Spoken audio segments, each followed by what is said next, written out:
You ask Tiger to solve. This deals with linear equations with one unknown.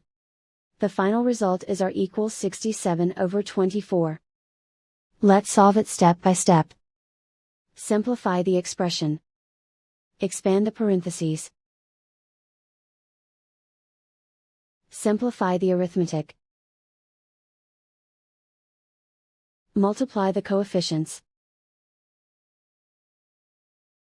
Group all constants on the right side of the equation. Add 32 to both sides. Group like terms. Simplify the arithmetic.